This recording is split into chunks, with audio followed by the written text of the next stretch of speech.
Si è svolta ieri ad Agrigento la giornata mondiale in ricordo delle vittime della strada, anche in città manifestazione a Villa Bonfiglio e una santa messa. Agrigento recupera 2 posizioni dal 105° al 103° posto, secondo l'indagine annuale della qualità della vita realizzata da Italia Oggi. Conclusa l'operazione Calypso dalla Guardia Costiera, circa 1000 i controlli effettuati e 5.500 kg di prodotti ittici sequestrati in Sicilia. Presentato in anteprima il docufilm dedicato alle 8 donne di Pirandello, il gigante innamorato. Bene la prima al Teatro Pirandello di Agrigento sotto la nuova direzione di Roberta Torre. Positivi i dati della colletta alimentare in Sicilia con un più 8% rispetto allo scorso anno. L'Akragas batte lo Scicli con 6-0, 8ª vittoria consecutiva. La Castrum pareggia a Favara con la capolista Egea Virtus, panoramica dei campionati di calcio.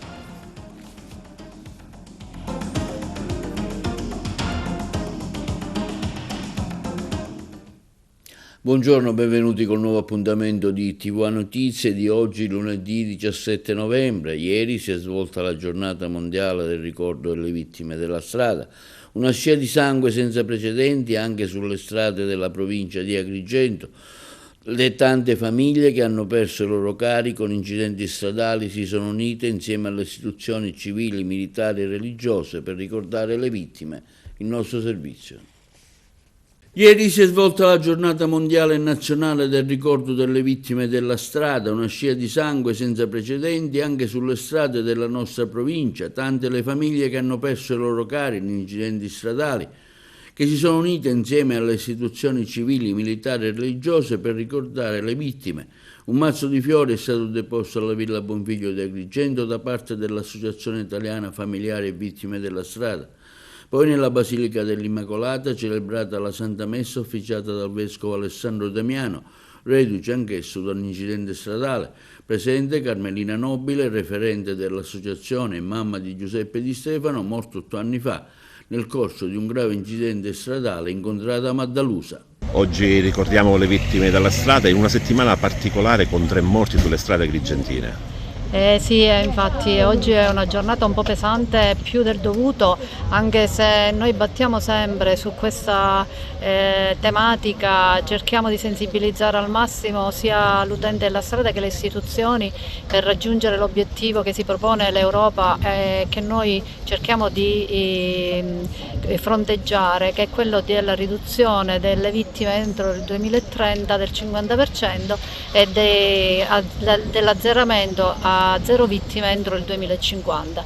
Certo, noi cerchiamo di appunto portare avanti questo progetto, però come si dimostrano invece dati, ci sono persone che ancora continuano a morire sulle strade e per noi come associazione, familiari in primo tempo e poi come associazione è una sconfitta quando anche un solo soggetto muore sulla strada. Soprattutto giovani.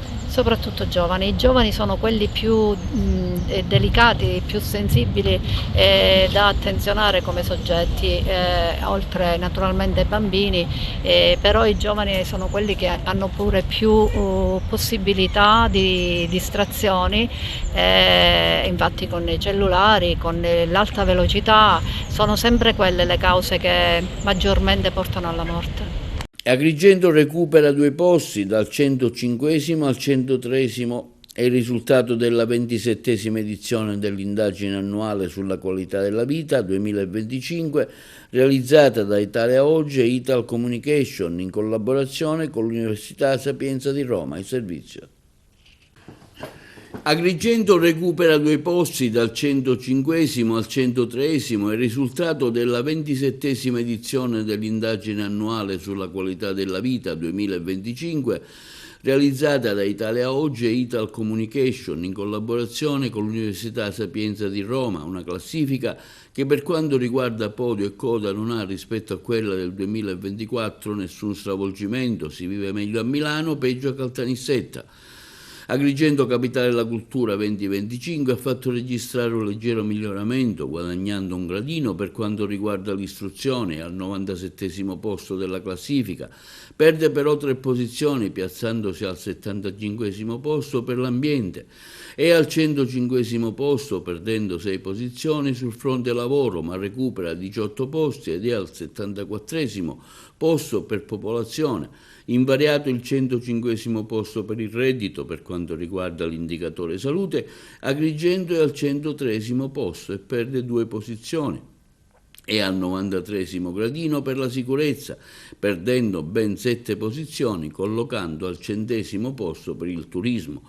Lo studio sulla qualità della vita 2025 si articola in 9 dimensioni: affari, lavoro, ambiente, istruzione, formazione, popolazione, reati, sicurezza, reddito e ricchezza, sicurezza sociale, sistema salute, turismo, intrattenimento e cultura, che hanno permesso di indagare in maniera approfondita i molteplici aspetti relativi alla qualità della vita a livello locale. Le 107 province italiane sono state classificati in 5 cluster, ottenendo così una fotografia più dettagliata delle specificità territoriali.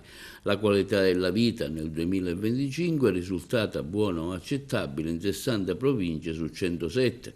Resta il divario tra le province del centro-nord e sud-isola. Il quadro dell'isola resta sconfortante. 9 province su 9 si collocano negli ultimi 20 posti, dopo Ragusa al 78° posto, la prima in Sicilia, e Messina 90°.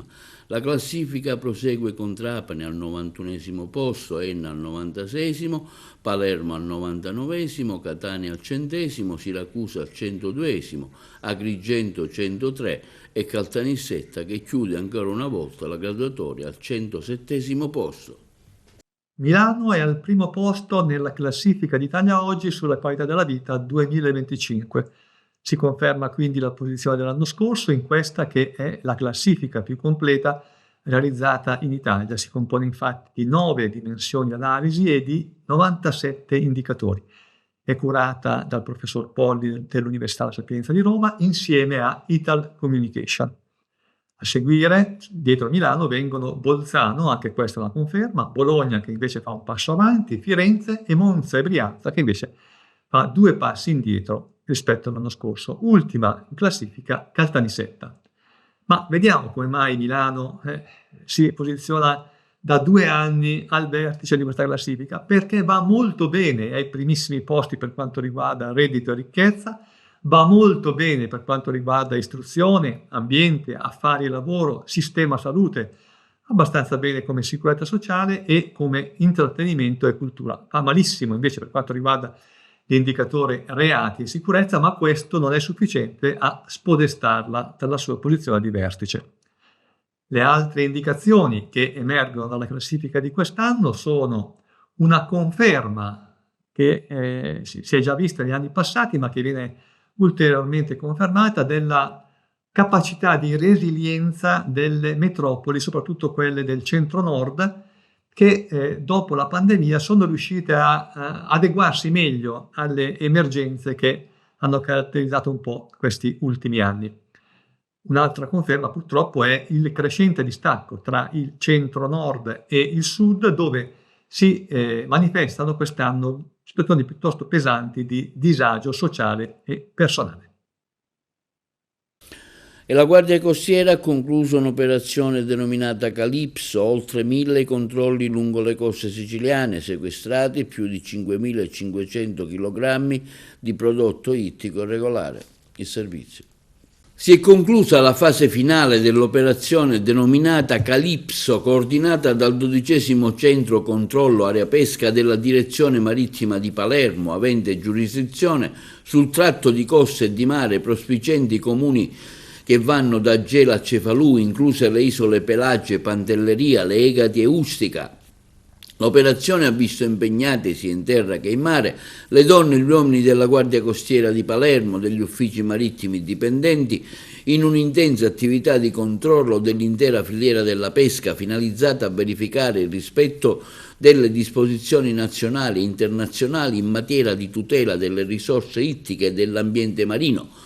Particolare attenzione è stata riservata alla prevenzione, alla repressione degli illeciti connessi all'impiego di attrezzi da pesca non conformi, alla tutela delle specie oggetto del fermo biologico, alla salvaguardia del consumatore dalle frodi fiscali e alla garanzia della qualità e la tracciabilità del prodotto ittico destinati alle famiglie e ai ristoranti.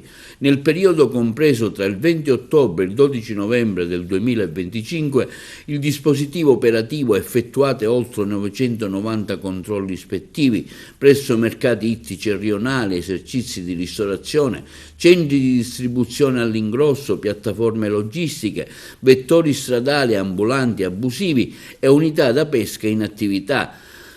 L'attività di vigilanza ha portato all'accertamento di 70 illeciti amministrativi, alla contestazione di sanzioni pecuniarie per un ammontare complessivo di 87.000 euro, al deferimento di un cittadino extracomunitario all'autorità giudiziaria per pesca illegale in acque territoriali, al sequestro di 26 attrezzi di pesca irregolari e alla sospensione di un'attività commerciale di vendita al dettaglio. Complessivamente sono stati sequestrati circa 5.550 kg di prodotto ittico giudicato non idoneo al consumo umano dai dirigenti medici dell'ASP competente e successivamente avviato alla distruzione da parte di una ditta specializzata. Tra le attività significative si evidenziano numerosi interventi condotti nella città di Palermo presso mercati ittici, esercizi di ristorazione, centri di distribuzione all'ingrosso attraverso l'attività di monitoraggio delle piattaforme sociali. A Mazara del Vallo, nel corso di diverse attività ispettive, i militari hanno proceduto a un controllo di uno stabilimento ittico durante le operazioni di scarico delle merci, ispezionando un articolato autoproveniente da un porto dell'Unione Europea. A Lampedusa la motovedetta CP285 della Guardia Costiera ha intercettato un motopeschereccio di nazionalità tunisina intento in attività di pesca all'interno delle acque territoriali italiane. L'equipaggio, accortosi della presenza dell'unità militare navale, nel tentativo di occultare il pescato ha tagliato la rete provocando la ricaduta in mare del prodotto. Il motopesca è stato scortato in porto dove al termine delle verifiche ispettive il comandante è stato deferito all'autorità giudiziaria con il sequestro di 900 metri di rete da pesca. L'operazione Calypso conferma quindi l'impegno costante della Guardia Costiera nel contratto alla pesca illegale e nella salvaguardia delle risorse del mare a tutela dell'ambiente, della legalità e della sicurezza alimentare dei cittadini.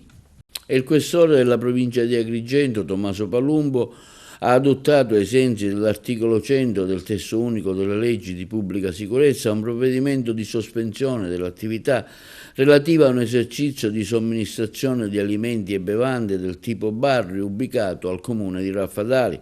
Il provvedimento amministrativo è la conseguenza dei controlli effettuati dai militari della stazione di Agrigento, che hanno accertato la somministrazione di bevande alcoliche a un minore di anni 18 e precisamente a un minore di anni 17.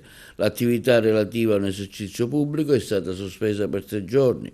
Il provvedimento è stato adottato in virtù della titolarità da parte del questore del potere di sospendere e revocare la licenza di un pubblico esercizio che costituisca un pericolo per l'ordine pubblico o per la sicurezza dei cittadini.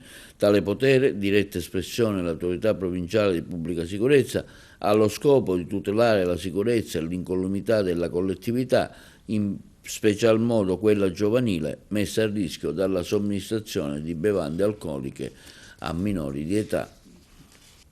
Con una scusa è riuscito a farsi aprire la porta di casa da un 83enne. Una volta dentro, le 2 donne si sono messe a chiacchierare per qualche momento, attimi che sono costati carissimi all'anziana, che si è vista portare via soldi e gioielli per un valore di circa 50.000 euro. È successo mercoledì scorso nel centro di Sciacca. La pensionata ha aperto il portone a una donna scambiandola per una conoscente. Poco dopo addirittura la giovane è riuscita a entrare nell'appartamento per qualche chiacchiera, probabilmente un complice, anche se la circostanza è ancora da accertare.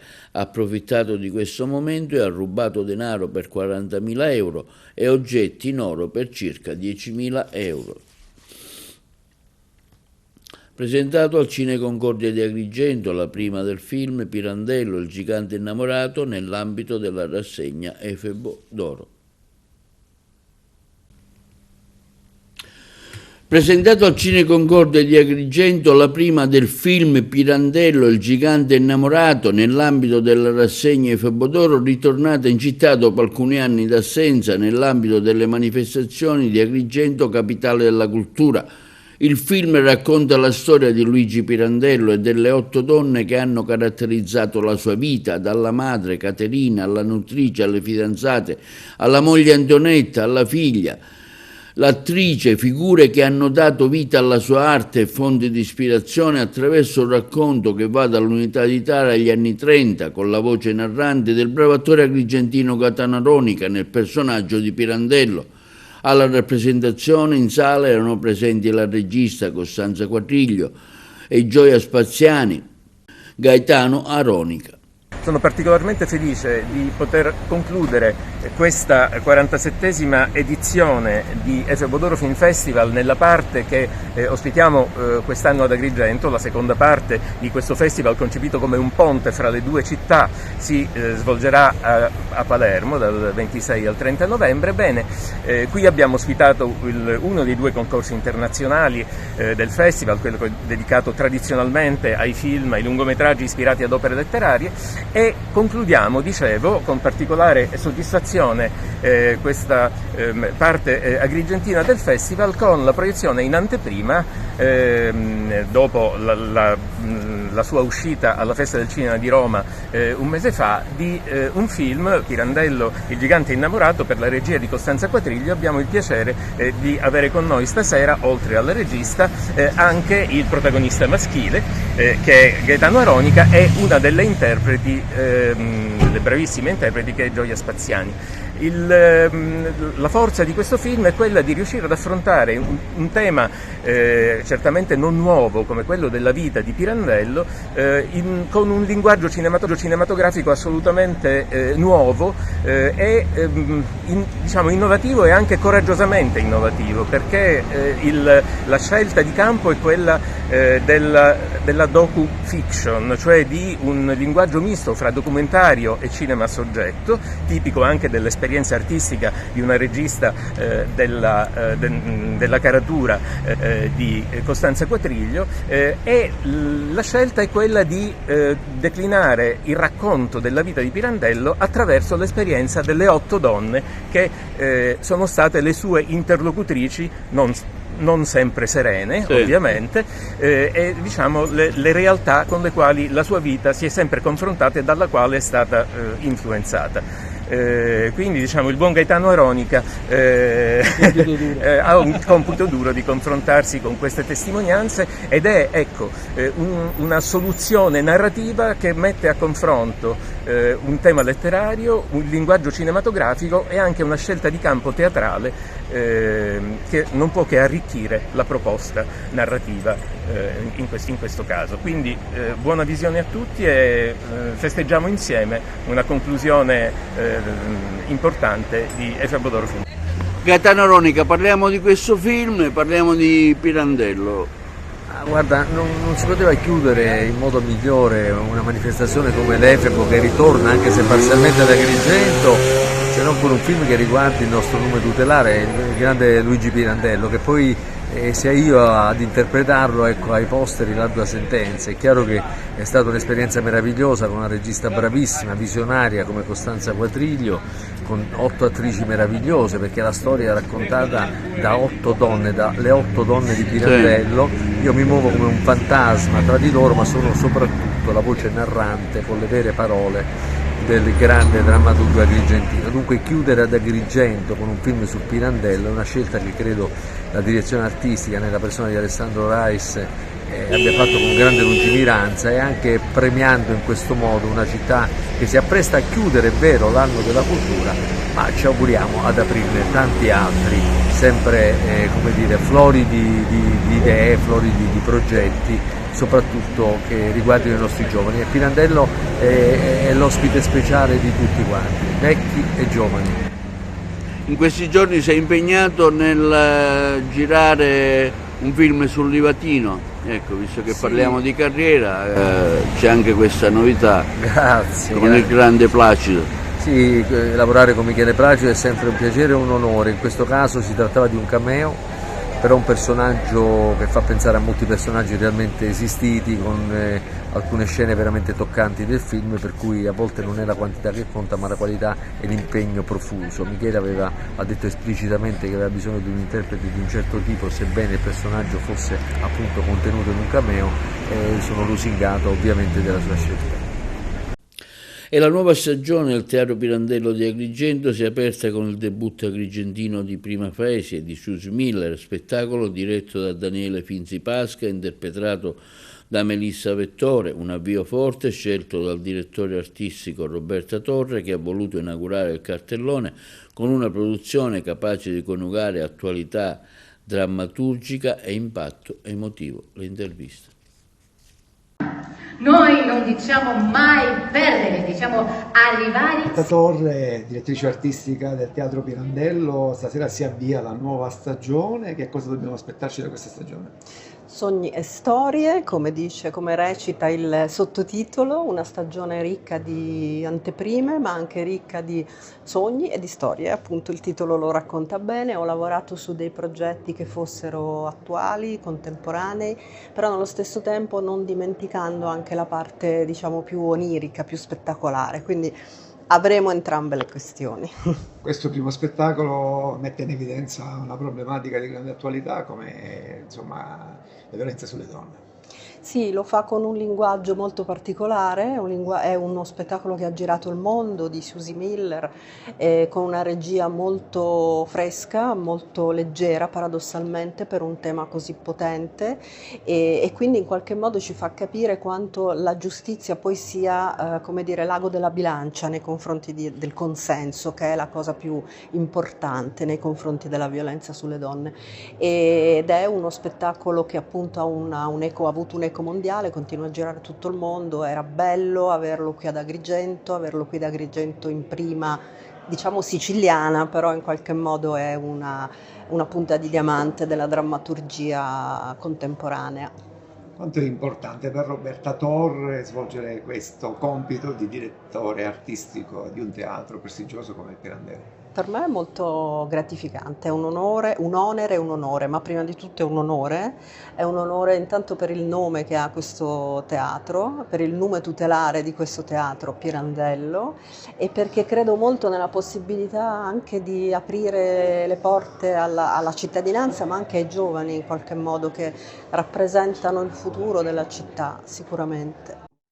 Daniele Finzi Pasca è il regista di questo spettacolo d'apertura qui al Teatro Pirandello. Che cosa dobbiamo aspettarci? Il testo è una meraviglia, è una scrittrice australiana. Alla base era, perché ormai è diventata una star del teatro mondiale. Questo pezzo è rappresentato in questo momento in 50 paesi diversi.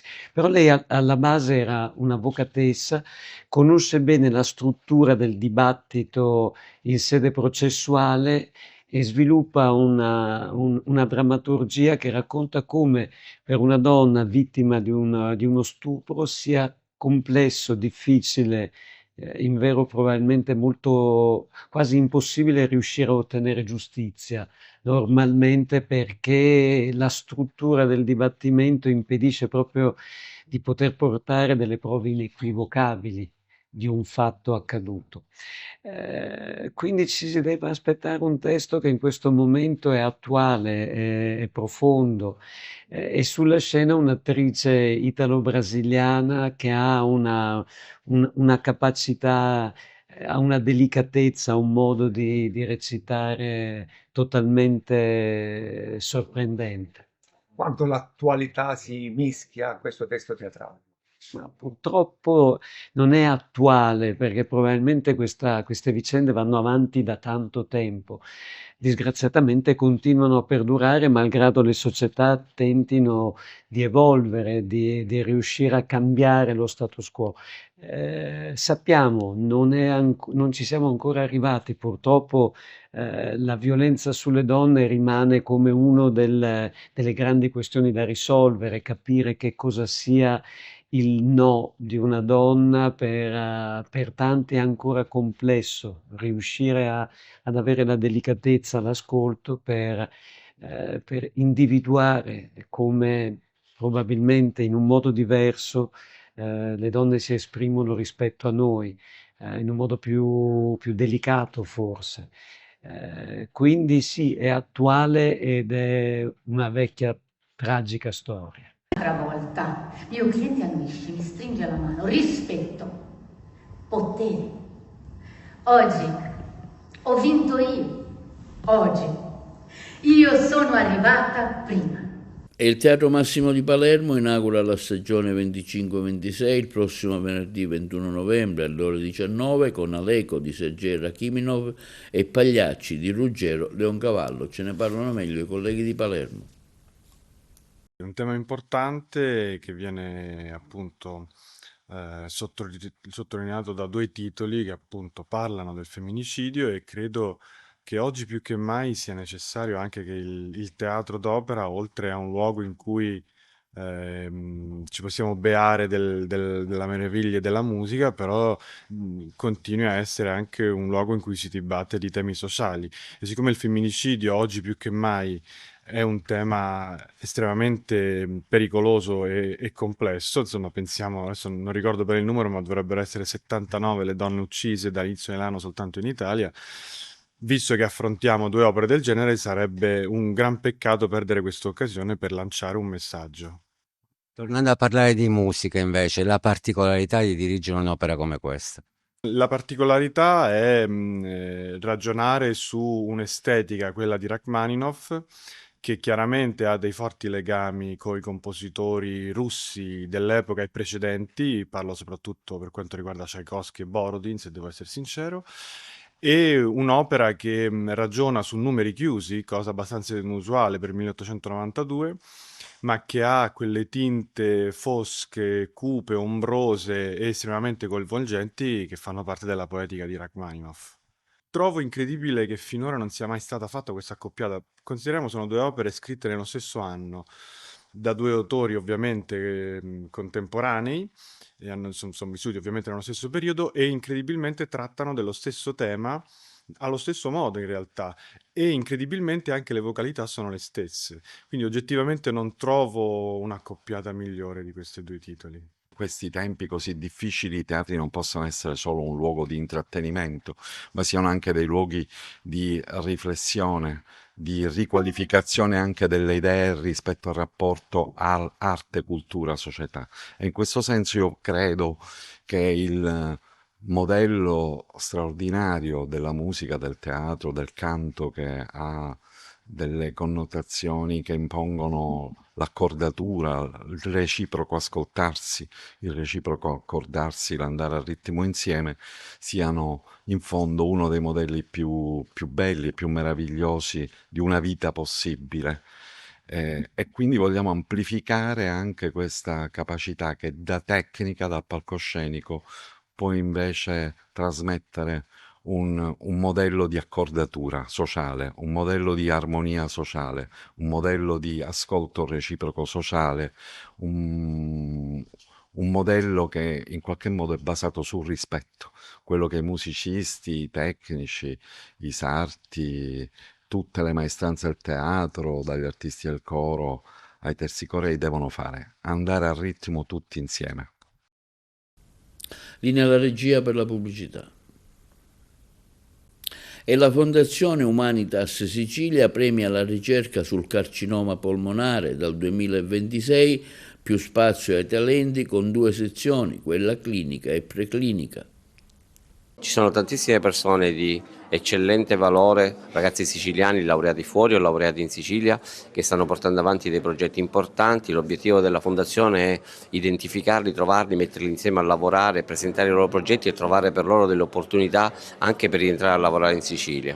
Sono particolarmente orgoglioso. I 6 candidati selezionati oggi per presentare i loro progetti hanno presentato delle cose di altissimo profilo che avrebbero figurato bene in qualsiasi ambiente internazionale, in qualsiasi università anche fuori dall'Italia, e questo è il valore del premio. Ci serve anche a identificare le persone, a trovarle. Abbiamo avuto il privilegio di ottenere il supporto anche della Presidenza del Senato, abbiamo il patrocinio della Presidenza del Senato. Per noi ci riempie molto di orgoglio perché la Fondazione si posiziona in un contesto dove la collaborazione con le istituzioni, con gli altri ospedali, con gli altri enti di ricerca è fondamentale, e quindi sentire al nostro fianco anche istituzioni diverse a quelle della Fondazione, diverse da Umani, è sicuramente estremamente importante. La commissione giudicatrice del primo premio per i giovani ricercatori siciliani è composta prevalentemente da oncologi non di Humanitas, e abbiamo di proposito escluso i ricercatori di Humanitas nel novero di quelli che potevano presentare la domanda, proprio perché noi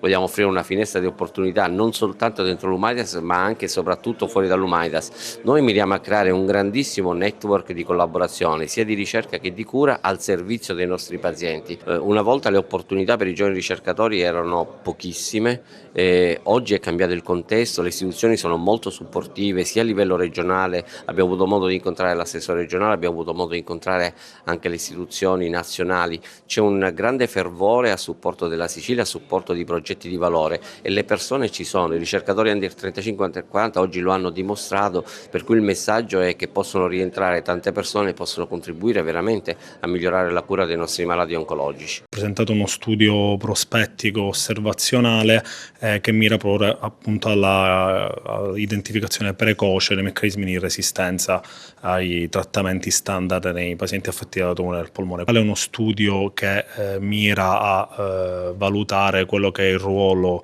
dei linfociti T gamma delta insieme allo studio dei profili di metilazione del DNA libero circolante nei pazienti affetti da tumore del polmone in trattamento con immunoterapia, volto proprio alla identificazione precoce di biomarcatori prognostici e predittivi appunto per il miglioramento della sopravvivenza dei nostri pazienti. L'emozione è grandissima, magari non la si trasmette, ma è frutto anche, diciamo, di sacrifici e lavoro, e soprattutto non è un punto di arrivo, perché i miei mentori mi hanno insegnato che è solo un inizio. La ricerca non deve andarsene dalla Sicilia, quindi qualcuno deve pur rimanere. Il mio futuro spero sia nella mia città natale, quindi Palermo.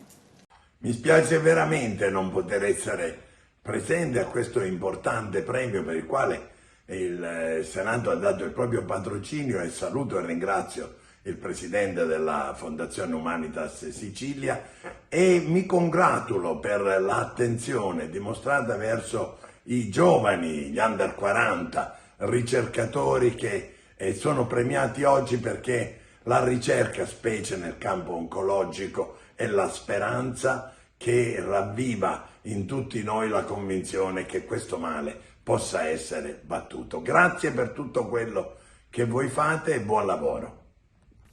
Oggi a Palazzo Steri l'Università di Palermo ha presentato la campagna di screening per la diagnosi precoce del diabete di tipo 2, delle malattie cardiometaboliche per circa 1500 dipendenti tecnico-amministrativi e bibliotecari, colleghi di Palermo. L'Università di Palermo oggi presenta la campagna di screening per la diagnosi precoce del diabete di tipo 2, ma anche delle malattie cardiometaboliche. Qual è il vostro obiettivo e da cosa è nata l'idea? L'idea nasce da una costante ricerca del benessere lavorativo. Siamo perfettamente coscienti che una popolazione come la nostra, che supera ampiamente le 3.000 persone fra il personale tecnico e amministrativo, racchiuda e nasconda delle patologie probabilmente nascoste. È noto come il diabete sia una malattia insidiosa, soprattutto quello di tipo 2, che è il diabete dell'adulto, che spesso purtroppo si manifesta quando ormai dà dei sintomi o irreversibili o con danni d'organo molto gravi. Quindi in collaborazione con l'azienda Policlinico, e ringrazio veramente la sensibilità della direttrice Marzia Furnari, abbiamo messo su un programma di screening che vedrà la possibilità, attraverso un questionario, di identificare dei pazienti a rischio che quindi presentano delle stimmate pericolose di sindrome metabolica o di diabete di tipo 2, e da quel momento in poi partono, su questi pazienti che vengono considerati a rischio dai nostri specialisti, partono delle indagini più specifiche attraverso indagini di laboratorio che dovrebbero poi fare diagnosi. È un fatto nuovo perché non era mai stato fatto ed è un chiaro segnale di come sia l'azienda Policlinico che l'università mirano alla cosa più importante, che è il benessere dei loro lavoratori. Il progetto è veramente un progetto molto interessante, il Policlinico come azienda lo ha accolto perché riguarda proprio la prevenzione. Noi sappiamo tutti che la prevenzione è un momento della salute importantissimo per il singolo uomo e per tutta la società, perché ammalarsi poi in un secondo tempo significa avere più danni sia per il singolo individuo che anche per la società stessa, perché molta popolazione, diciamo, ammalata poi ovviamente ne risente anche di questo la salute pubblica, anche l'economia sanitaria, eccetera. Noi vogliamo il bene dei nostri dipendenti, dei nostri collaboratori, e quindi questo progetto perfettamente rappresenta la sintesi tra la ricerca, l'assistenza e la formazione, perché sarà utilissimo anche un momento formativo, che però si coniuga con la nostra mission aziendale, che è quella rivolta proprio al benessere della popolazione, non soltanto esterna, ovvero i nostri assistiti, ma anche alla popolazione interna. Gli screening si rivolgeranno a operatori intanto universitari, tecnico-amministrativi, che però si avverranno delle strutture dell'azienda sanitaria Policlinico, quindi i nostri laboratori per i vari esami che dovranno effettuare. Alla luce poi di questi esami si valuterà se continuare con le indagini laddove dovesse esprimersi un rischio. Ben 516.708 kg di prodotti raccolti, pari a un 7,8% rispetto allo scorso anno in più. La Sicilia chiude così la colletta alimentare 2025 con un dato in notevole crescita. A trainare l'incremento sono soprattutto Enna con un più 19,9%, Agrigento con un più 12,9%, Palermo col 14,7%, Siracusa con il 15,6%, bene anche Trapani con il 6,1%. In totale nell'isola sono state donate 1.141 tonnellate di prodotti che saranno distribuiti alla rete del Banco Alimentare alle migliaia di persone in difficoltà tramite gli enti caritativi. Passiamo allo sport. L'Akragas vince per 6-0 l'incontro con lo Scicli, si festeggia così l'8ª vittoria consecutiva. Carmelo Lentini. In Serie D gironi il Castrome Favara è fermato in casa dalla capolista Nuova Igea Virtus, mentre la Nissa balza dal terzo posto a 21 punti, avendo vinto il derby con la San Gataldese.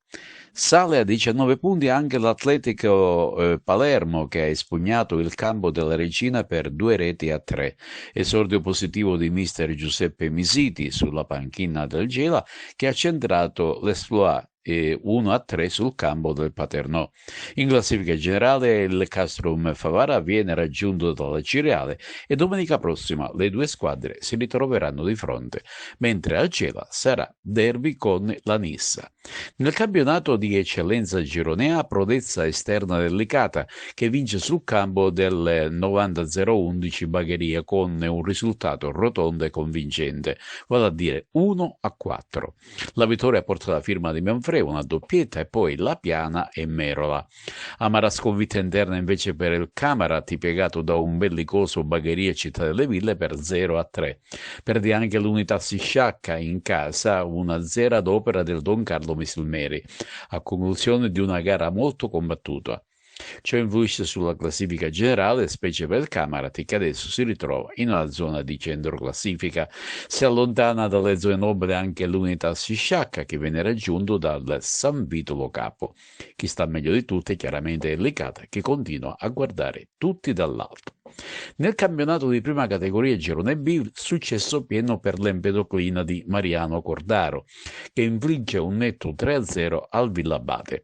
Bella vittoria esterna per il Cenciana del tecnico Salemi, che passa a Castellana per 0-2 nell'anticipo del sabato. Vittoria anche per l'Alessandria della Rocca, che piega di misura allo Sporting Termini per 1-0 su calcio di rigore trasformato da Agnello. In classifica Cenciana sempre in vetta, inseguita a 2 punti dall'Alessandria della Rocca, in netta risalita l'Empedoclina, che entra prepotentemente in zona playoff. Domenica prossima Empedoclina anticipa al sabato la trasferta con il Collesano. Il Cenciana torna in casa, mentre l'Alessandria della Rocca affronta fuori casa la Belsitana.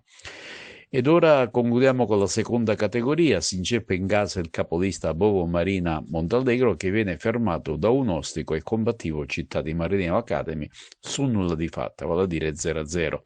Bella vittoria esterna del Favara Calcio, che passa con un rotondo 2-5 sul campo del Roccalia, mentre River Platani crolla 3-1 sul rettangolo di gioco del Saraceno San Giovanni Bosco. In classifica generale il Bovo Marina Montallegro viene raggiunto in vetta dal Caccamo, mentre sono più staccati sia il River Platani che il Favara Calcio.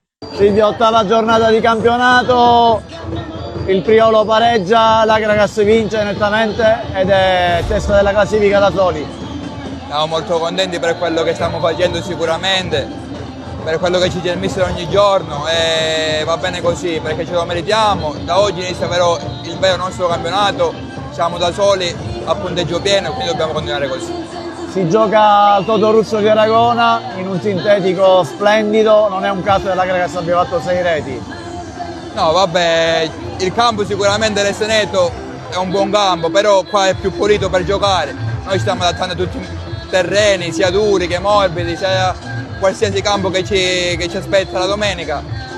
Abbiamo fatto 11 su 11 con la Coppa Italia, da domani iniziamo a preparare la partita di mercoledì per il passaggio del turno che noi ci teniamo ed è importante pure. Mister, è arrivata la testa della classifica in solitario, non abbiamo vinto niente, tu lo dici sempre, lo predichi tra virgolette ogni settimana, però è una bella soddisfazione essere da soli in vetta. Ma è importante per i ragazzi, per questo splendido pubblico, e dobbiamo continuare. Lo sapevamo dall'inizio che non era facile, oggi ci prendiamo la testa dalla classifica e ora non la dobbiamo più lasciare, si lotta giorno dopo giorno per non lasciarla più. Non è un caso che 2 volte in questo campo un 6 reti e 5 reti a Aragona e Scicli, significa che il terreno aiuta. Dobbiamo essere anche onesti, è chiaro che è un terreno che ti permette di giocare a calcio. Oggi i ragazzi sono stati bravi, che la prima mezz'ora siamo stati bravi, hanno avuto un impatto importante con la partita, sono contento, ribadisco, per la società, per i ragazzi e per questo splendido, ribadisco, pubblico che non è facile avere in categorie superiori. Hai avuto modo anche di fare un po' di turnover, di far rifiatare qualcuno e farlo uscire prima, di concedergli un po' di riposo in più, perché mercoledì c'è un'altra partita importante. Già la testa io ce l'ho mercoledì perché abbiamo un'autentica battaglia, rispettiamo moltissimo la Margheritese, vogliamo passare il turno di Coppa e andremo lì per fare la nostra partita, consapevoli di affrontare un'ottima squadra. Presidente, ogni domenica alla fine della partita dell'Agragas ti vedevamo spulciare i risultati per vedere cosa aveva fatto il Priolo. Oggi lo sapevamo già cosa aveva fatto il Priolo e sappiamo che siamo primi in classifica soli. Una bella soddisfazione dopo 8 giornate. Sì, oggi era una giornata importante per noi perché appunto il Priolo ieri diciamo che ha fatto un mezzo passo falso e quindi per noi era fondamentale vincere questa partita. I ragazzi erano carichi. Abbiamo fatto una bellissima prestazione, un pubblico eccellente, giochiamo fuori dall'Esteneto ma il pubblico agrigentino ci ha seguito fino ad Aragona in tantissimi e quindi siamo solo contenti e felici. Ora pensiamo alle prossime perché partita per partita la nostra malattia è quella di vincere e vincere sempre. Possiamo dire che abbiamo trovato una bella casa, sì, è buono, è ottimo questo impianto. Sì, devo dire che il sintetico ci aiuta perché anche tecnicamente giochiamo meglio ma poi devo dire che sì, l'impianto è davvero bello. Sì. La Castrum blocca la capolista Nuova Egea Virtus per 0-0 al Broccoleri di Favara. Ce ne parla il collega Giuseppe Moscato. Il Favara blocca la capolista Egea Virtus nella gara casalinga giocata al Broccoleri con una bella cornice di pubblico. Una partita aperta, maschia, ma correttissima in campo e soprattutto sugli spalti, dove entrambe le tifoserie hanno dato prova di maturità e hanno ricordato con 2 striscioni Ennio, un ultras della Nuova Egea, morto qualche giorno fa in un incidente stradale. La prima frazione di gioco vede una netta supremazia territoriale dei favaresi che in più occasioni tentano la via del gol, al 15° con Varela prima e poi con Piazza. Favara che fa il gioco con gli ospiti che solo alla mezz'ora si rendano pericolosi per la prima volta. Nella ripresa i ritmi calano e la partita si riequilibra. Le occasioni da gol sono più rare. Al 25° ci prova Joao Pedro per la Nuova Egea prima di ricevere il doppio giallo che costringe gli ospiti in 10. I ragazzi di mister Terranova provano ad approfittare dell'uomo in più e si rendono pericolosi con un gran tiro di Schembari dal limite che termina fuori di pochissimo. La gara termina a reti inviolate, con un fine partita dove non mancano le polemiche sull'arbitraggio del signor Ferrara di Roma, molto insufficiente e contestato da entrambe le squadre. Ma sentiamo i commenti in sala stampa del tecnico gialloblu Terranova e di Manuele De Min. Abbiamo fatto una grande prestazione, non era facile dopo una settimana particolare, difficile, dove c'è stato qualcuno che è andato via. Sappiamo di avere dei limiti nella rosa, ne siamo coscienti, lavoriamo tutta la settimana per trovare soluzioni. In questo momento stiamo cercando e trovando delle soluzioni interne, ma è chiaro che nel breve giro di giorni, di settimane, arrivare a qualcuno che ci possa dare una mano, e parlo di organico, per il continuo del campionato. Abbiamo fatto una grande prestazione perché ho visto i ragazzi concentrati fino alla fine. La tenuta atletica adesso comincia a essere soddisfacente. Abbiamo giocato palla su palla senza concedere mai nulla all'avversario, mai un tiro nello specchio della porta. Giocavamo con la prima della classe. Una squadra che ieri ho detto meritatamente al primo posto, allenata bene dal mister che è un grande conoscitore di calcio. E quindi mando gli elogi alla squadra, però è chiaro che ora già fa parte del passato il nostro pensiero al mercoledì e poi successivamente a Ceriano. Ma tutto il risultato di oggi e la prestazione di oggi fa ben sperare per il proseguo del campionato della Favara? Sì, è una prestazione che ci consente di dire che siamo vivi, che siamo una squadra che concede degli errori, che concede a volte delle cose oserei dire imbarazzanti, però è una squadra viva, una squadra formata da un gruppo importante di bravi ragazzi, forse troppo, ed è chiaro che dobbiamo mettere un po' di esperienza a questo gruppo. Analizzando la partita di oggi ho visto che i reparti hanno funzionato alla grande, nel migliore dei modi. Una difesa attenta, un centrocampo duttile che praticamente ha lottato su ogni pallone, si è proposto in avanti e soprattutto in avanti 2 punte che hanno creato movimento. A differenza di altre volte dove a tratti siamo stati compatti, oggi siamo rimasti compatti per tutta la gara. E questa probabilmente è la differenza che non ci ha concesso in passato di raccogliere quei 3-4 punti che avremmo meritato sul campo a livello di prestazione. Però ti ripeto, abbiamo dei limiti, lo sappiamo, ci lavoriamo settimanalmente, non tralasciamo nulla. L'unico modo per migliorare è il lavoro.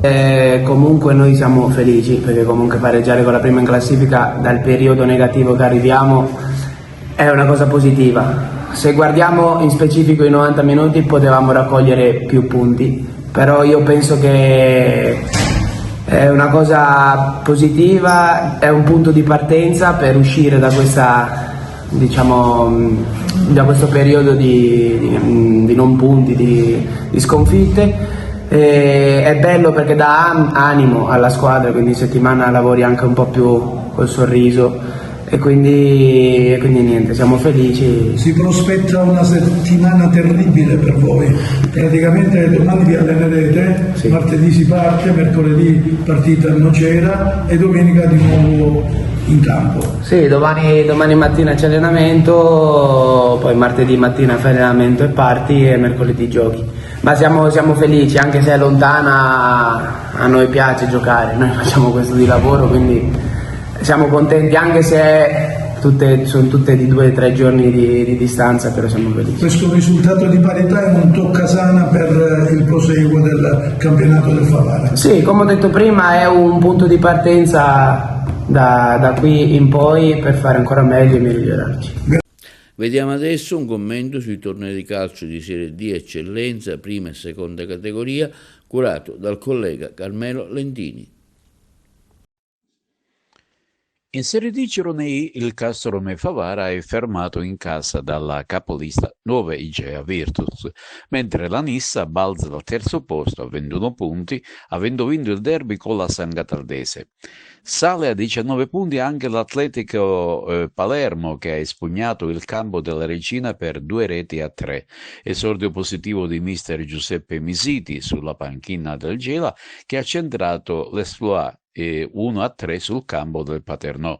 In classifica generale il Castrum Favara viene raggiunto dalla Cireale e domenica prossima le due squadre si ritroveranno di fronte, mentre a Gela sarà derby con la Nissa.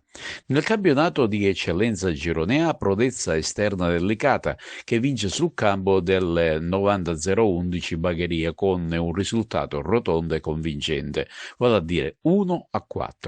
La vittoria porta la firma di Manfredo, una doppietta, e poi La Piana e Merola. Amara sconfitta interna invece per il Camarati, piegato da un bellicoso Bagheria Città delle Ville per 0-3. Perde anche l'Unità Sisciacca in casa 1-0 ad opera del Don Carlo Misilmeri, a conclusione di una gara molto combattuta. Ciò influisce sulla classifica generale, specie per il Camarati, che adesso si ritrova in una zona di centro classifica. Si allontana dalle zone nobili anche l'Unità Sisciacca, che viene raggiunto dal San Vito Lo Capo. Chi sta meglio di tutti è chiaramente Delicata, che continua a guardare tutti dall'alto. Nel campionato di prima categoria Girone B, successo pieno per l'Empedoclina di Mariano Cordaro, che infligge un netto 3-0 al Villabate. Bella vittoria esterna per il Cenciana del tecnico Salemi, che passa a Castellana per 0-2 nell'anticipo del sabato. Vittoria anche per l'Alessandria della Rocca, che piega di misura lo Sporting Termini per 1-0 su calcio di rigore trasformato da Agnello. In classifica Cenciana sempre in vetta, inseguita a 2 punti dall'Alessandria della Rocca. In netta risalita l'Empedoclina, che entra prepotentemente in zona playoff. Domenica prossima Empedoclina anticipa al sabato la trasferta con il Collesano. Il Cenciana torna in casa, mentre l'Alessandria della Rocca affronta fuori casa la Belsitana. Ed ora concludiamo con la seconda categoria. Si inceppa in casa il capolista Bovo Marina Montallegro, che viene fermato da un ostico e combattivo Città di Marineo Academy su nulla di fatta, vale a dire 0-0. Bella vittoria esterna del Favara Calcio, che passa con un rotondo 2-5 sul campo del Roccalia, mentre River Platani crolla 3-1 sul rettangolo di gioco del Saraceno San Giovanni Bosco.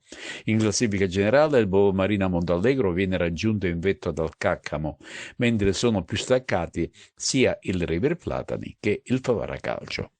Andiamo ora a Santo Stefano di Camastra per la festa di Santa Cecilia. Ce ne parlano meglio i colleghi di Messina.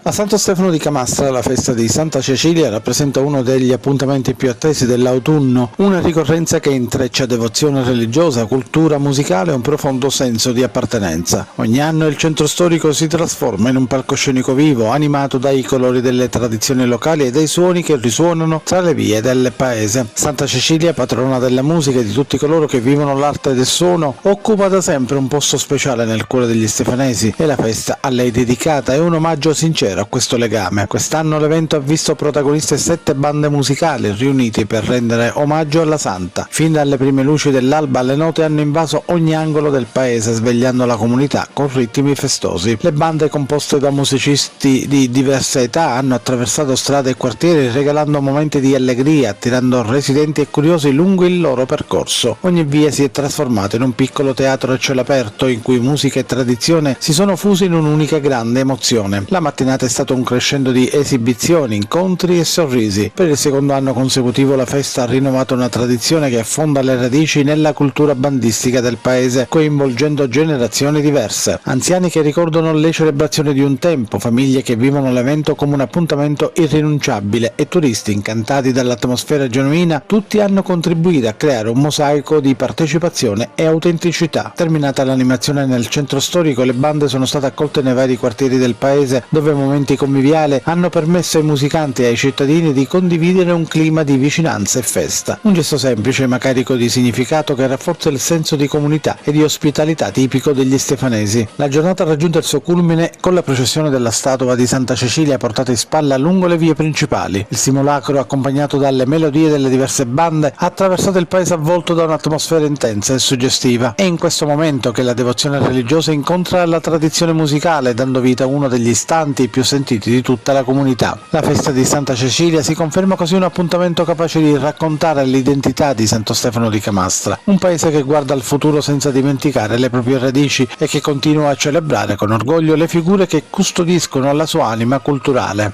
Una giornata in cui la musica non è solo protagonista, ma diventa simbolo di un legame profondo, condiviso e sempre vivo. E questo è tutto per TV Notizie di oggi. Vi ricordiamo che i nostri programmi si possono vedere in tutta Italia sul canale 268 del digitale terrestre per chi ha le smart TV, in streaming sul sito www.televideagrigento.tv, il telegiornale sul canale 93 di Video Sicilia alle 15 e alle 20 con replica la mattina alle 9. Inoltre i nostri servizi si possono visionare sul canale YouTube di TVA Televideo Agrigento. E questo è tutto per l'edizione di oggi di TV Notizie. Vi auguriamo una buona serata.